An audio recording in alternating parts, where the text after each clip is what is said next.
Yan.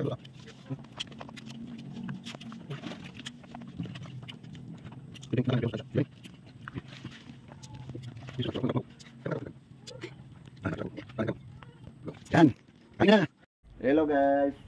Hello mga tito tita. Snack tayo. Nag-i-snack kami ng papaya. Pag wala kaming magawa, kumukuha kami ng papaya kasi maraming papaya dito guys. Pagkatapos minumukbang namin ng mga pamangkin ko. Nutritious yan na snack. Diba guys? Diba guys? Opo. Ayusin yung pagsagot nyo. Opo. Libening? Opo. Ayan, senior. Mukbang kami ng papaya. Walang pambili ng burger. Kaya papaya lang muna. Wala tayong standard dyan. Guys, hindi pa sila pumasok ngayon. First day of school ngayon, pero hindi pa sila pumasok. Bakit hindi kayo pumasok? Ano kayo? January pa kami sumunod. Bakit hindi pa kayo pumasok? Ikaw, Ner, January ka sumunod. Ha? Mapdos sa likod. Ha? Mapdos. Mapdos ito ano?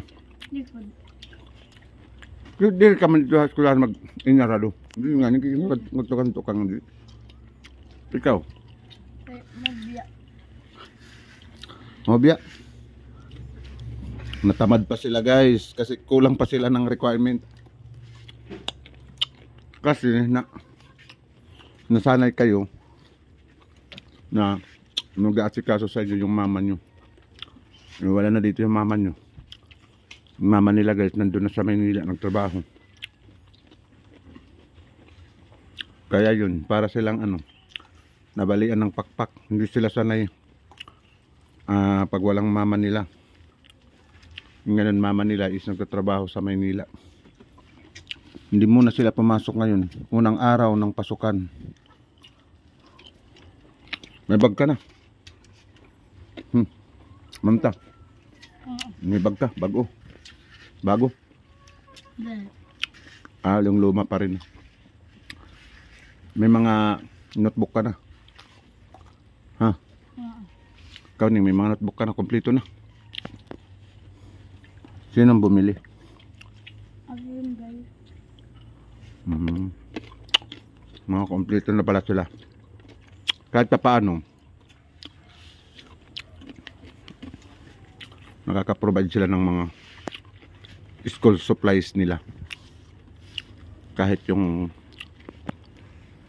papa nila nagpapadyak lang. Biro nyo guys, bibili pa yan ng bibili pa sila ng ulam, bigas. Tapos may mga school supplies pa sila guys. Kaninong pera pinambili nyo ng Mama. yung school supplies? Mama.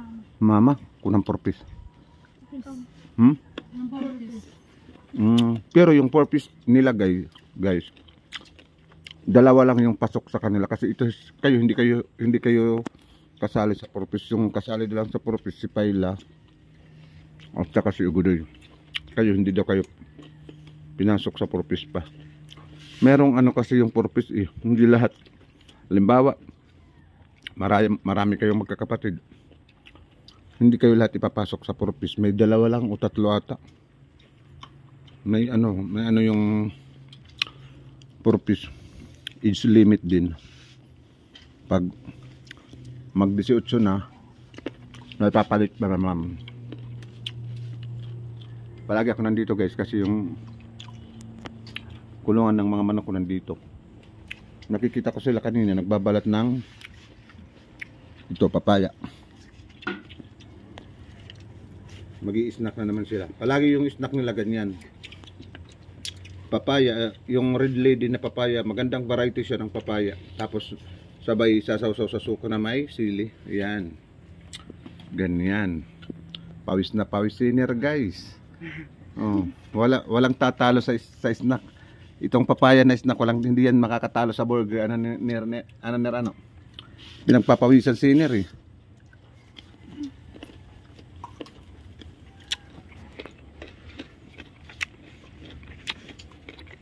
at least may mga ano na kayo, kagamitan sa school, sa pag-eskwela. Mga school supplies na kayo. Kahit hindi lang mga bago yung mga bag nila guys. Pwede pa naman, di ba Ning? Yung mga sapatos nyo, nandyan. Yung sapatos nila guys, may tagabantay. Yung aso nandun oh. Yung aso, nakabantay sa kanilang sapatos. Tingnan nyo.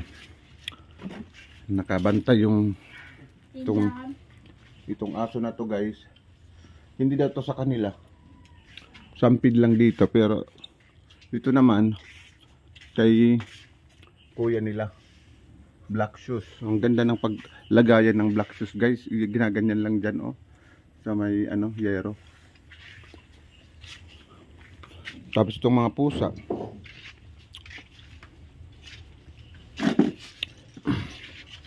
Yung problema na lang nila yung ano, mga baon-baon nila sa school. Alam ko tinatamad kayo pag pumasok kanina kasi wala kayong ano, baon.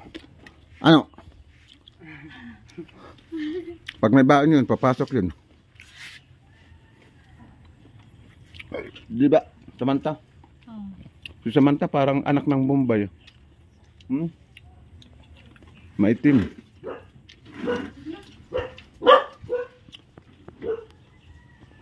Yan oh. May lagay dito, damo ko dan hinog. Tamang-tama kasi maganda sa katawan yung papaya. Yan.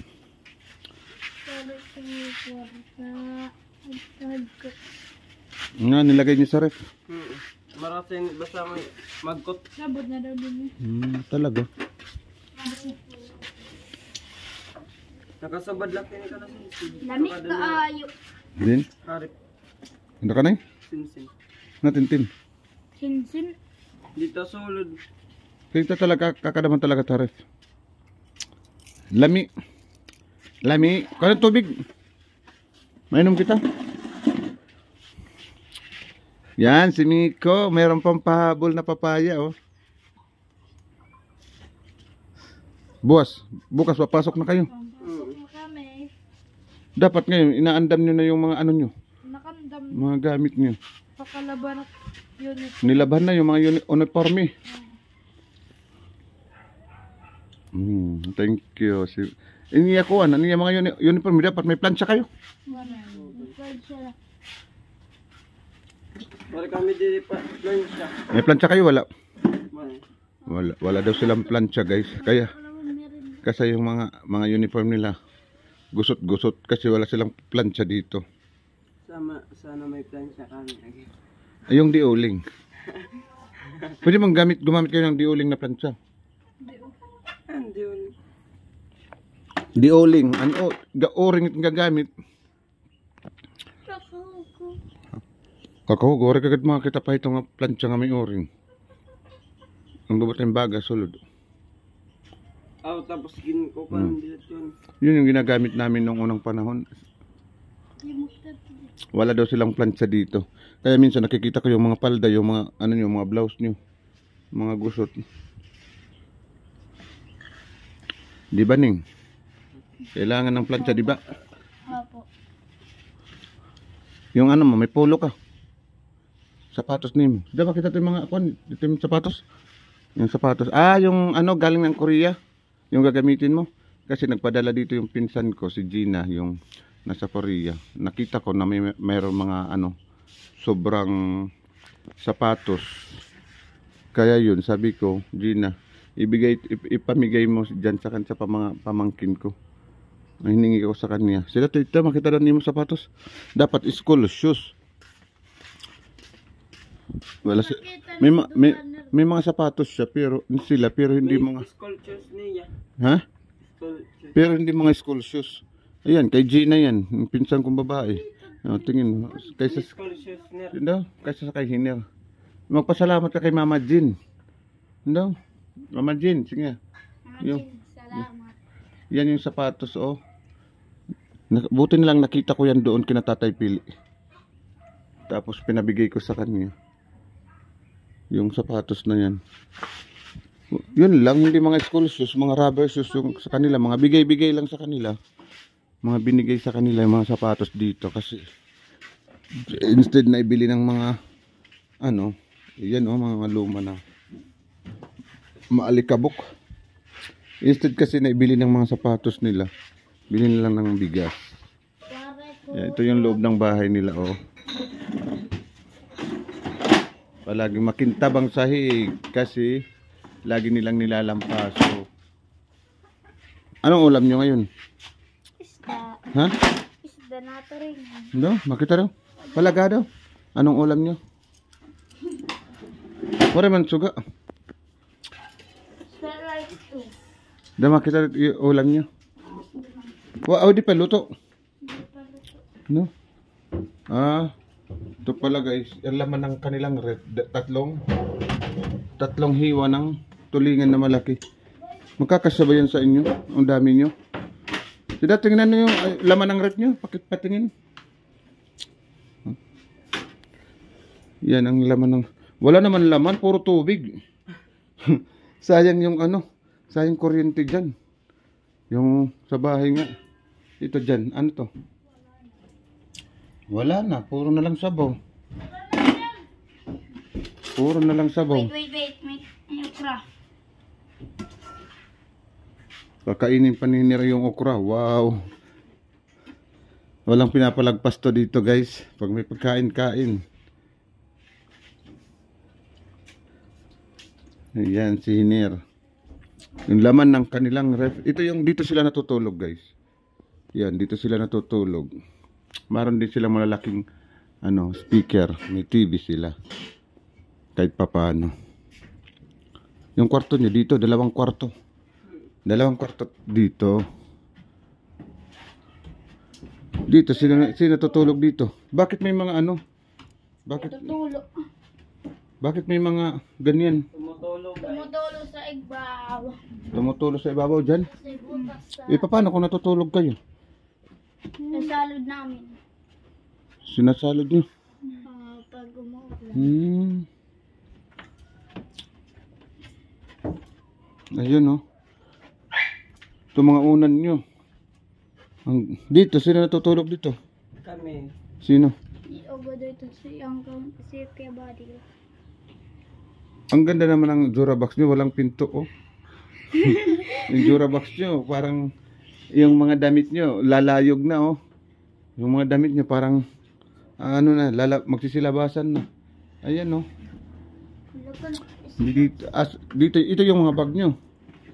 Ito mga bag nila guys, nandito. Ito oh, kay Rex. Binigay kay Miko. Ha? Ah, may kanya-kanya sila tago ng sapatos. Ito galing din ng Koreano. Ito. Ito galing Korea din. And ito galing Korea din. Buti na lang nandoon ako nung umaga kasi pag wala ako doon ibibigay pa yun sa iba. Buti na lang hiningi ko kay Gina. Tapos dyan yung ano ko, yung ano ng baboy, ito ng mga manok ko, kulungan. Yan, ito lang loob ng bahay nila guys. Yan. House tour, quick house tour tayo sa bahay nila. Magpapait to tayo ng house tour nila kasi ngayon parang ano lang yan. Parang madalian lang. Dito sila nagluluto guys. Pag wala silang gas. Diyan. Pag wala silang gas, nagkakahoy sila. Yan, kabuong bahay nila guys. Sama ka to. Ha? Saan kayo pupungkay? Wala dyan ata. Nasa merkado pa, yung auntie niya. Marites. Nandiyon sa merkado. Yan, bahay nila. Iwanan na naman nilang bahay nila guys. Maghahanap na naman sila ng makakain dito sa ibang bahay.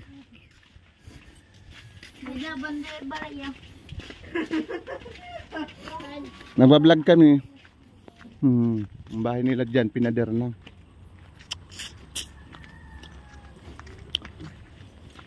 Yan, ang bahay nila dyan. Yan. Maraming bahay. Pinader na yan. Maraming bahay guys. Maraming bahay dyan kuno. Bukas pumasok na kayo ha, magsipasok na kayo bukas.